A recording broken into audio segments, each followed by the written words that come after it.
Hi, this is Sinclair with the Underhold. Today we're going to be talking about The Puppet Master, The Littlest Reich.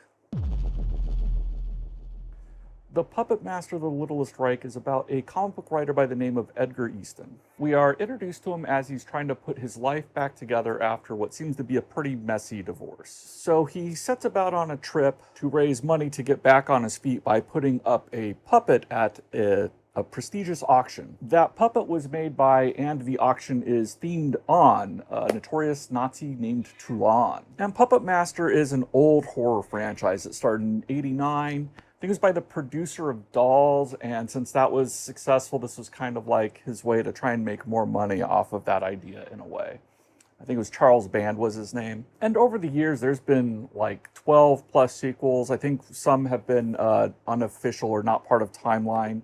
Apologize, my cat wants all my attention right now, so if I'm moving around weird, I'm petting my cat, and my cat doesn't want to get up on my lap. And one of the more popular things about this film are the puppets themselves, more so than the movies, like merchandise-wise, because some of them are pretty cool designs. So The Littlest Reich here, instead of being a new one in this long-running franchise, it's a complete other timeline. It's not just unofficial, it's just a whole break-off point. So that does allow a freshness that anybody could come in. So if you've never seen the other films, it's kind of like whatever, but there's also little throw-tos, little references and Easter eggs and nuggets that, you'll get if you did watch the old films. I personally like that this is not a soft reboot. It's not a sequel pretending to be a reboot. It's just its own thing. Probably the biggest change is the character of Toulon. He is the person who made the puppets in the previous franchise. But in that previous franchise, everything starts from him running away from Nazis. In this franchise, he is himself an unrepentant Nazi, and this time he is played by Udo Kier. I can never say his name right. And Mr. Kier is just a horror legend. But since in the previous series, Toulon was somebody who was against Nazis or running from Nazis, in some ways it made the puppets very neutral or sometimes even good guys. They weren't always bad completely. That was a weird dynamic. Not here, though. They are unrepentant Nazi puppets. They are fueled by pure evil and naked racism. And this was taken in this new direction by the writer. It was written by S. Craig Zahler. I haven't heard his name said out loud, so I'm not sure how to say it right. He is known for more extreme scripts and movies, and really one of the top talents in Hollywood, I guess you would say, as it were, period, in my opinion. Some of the other movies he made, not just writing, but directing too, would be like Brawl in Cell Block 99, Bone Tomahawk. There was another movie with Mel Gibson too. I'm sure I'll put an image of that up. And with that history with more extreme films under his belt, I probably would have expected this to go more of the straight horror route. But instead, he takes this Puppet Master into a complete comedy route. This is chocked full end-to-end with tasteless comedy and pretty extreme gore.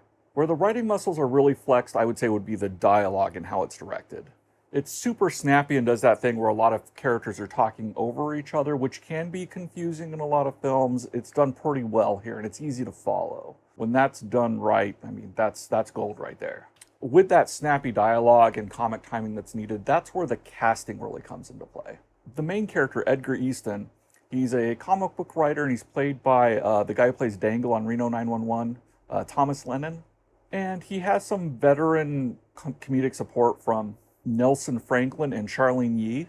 So the timing and tones of the comedy stays very consistent. And here's where I want to put a special shout out to Big Barbara Crampton. She has a decent size side role that requires a huge exposition dump. Like, it's a sizable chunk of the film. And that's a point where Craig Zahler, his scripts don't necessarily adhere to that Hollywood formula. Sometimes when there's something in one of his films that feels like it's would in other films be skimmed over, he will take a lot of time with. And he has good instincts, I think, in what he takes his time with. In some of his movies, and like this exposition dump, it kind of does stop the movie in a way, but it also immerses you in the world. So you have this plot that revolves around memorabilia and history, and Miss Crampton guides you through this new timeline, which is injected with a lot more humor and Easter eggs. I mean, Barbara Crampton was even in the original Puppet Master in a side role that would be different from this, so little things like that. The horror aspects, though, aren't completely thrown out the window. It's more of an excuse to allow the extreme gore, which is comically excessive when the puppets run amok. So we have a lot of returning puppets from the franchise, Blade being the main, most iconic one. His look is inspired by Klaus Kinski, which I didn't realize until now, but it seems so obvious now that I know about it. Like, how great is that? Then you have like Pinhead, Blowtorch Doll, no Leech Lady though, or Six Shooter. I don't remember if the Jester was in or not. A couple of those like Six Shooter though are just kind of whatever. I didn't care for him in the original film, so. And you get a lot of new ones too, like Junior Führer. And yes, you heard that right. And that puppet's power is pretty funny when you think about it. You don't have to think too hard, but it's pretty clever. And you even get variants of the puppets, like variant toys. You know, Blade himself gets a pretty cool variant. It reminds me of the days where I used to be like a comic and toy collector, reading old toy fairs.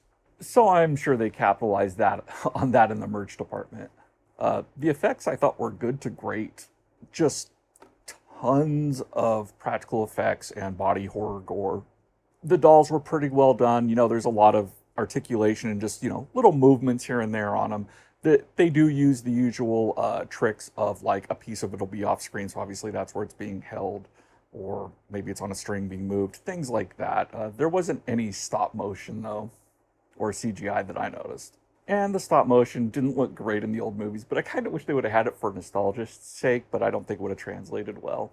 The big thing most people should know going into this film if they think they're going to watch it is just how racist the antagonists are and how comically it's handled. I personally loved it, and that's some of the stuff that had me just absolutely laughing the most. You even have this moment where our group of good guys lights a menorah in order to get the puppets to come out of hiding. I bring this up because there's plenty of people who won't want to see the Holocaust and such subject matter portrayed in such a goofy way. And that's even if it's showing racism as a objectively terrible thing. There is something to that argument of minimizing very serious subjects.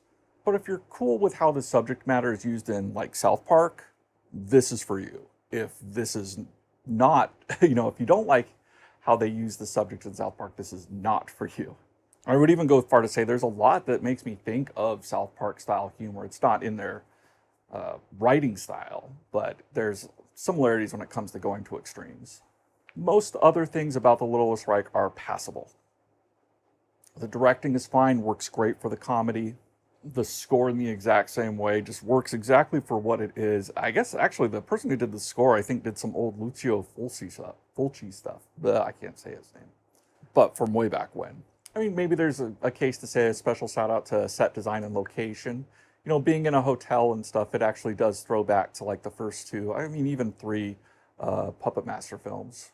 This new take and timeline might not be the thing for the old fans, but I don't think there's very many of those old fans left anyway, and too much reverence for this franchise, honestly. But Littlest Reich still gives some respect and reverence to what came before. I'm going to give Puppet Master The Littlest Reich a 3 out of 4. It's a really fun time. It's an incredibly over-the-top comedy that should satisfy, you know, the gorehound set and fans of just tasteless humor movies in general. Thomas Lennon was in Hell Baby as well, so I think I need to check that out soon. But this film just gives no Fs, and it's not going to respect your limits or boundaries, for better or worse.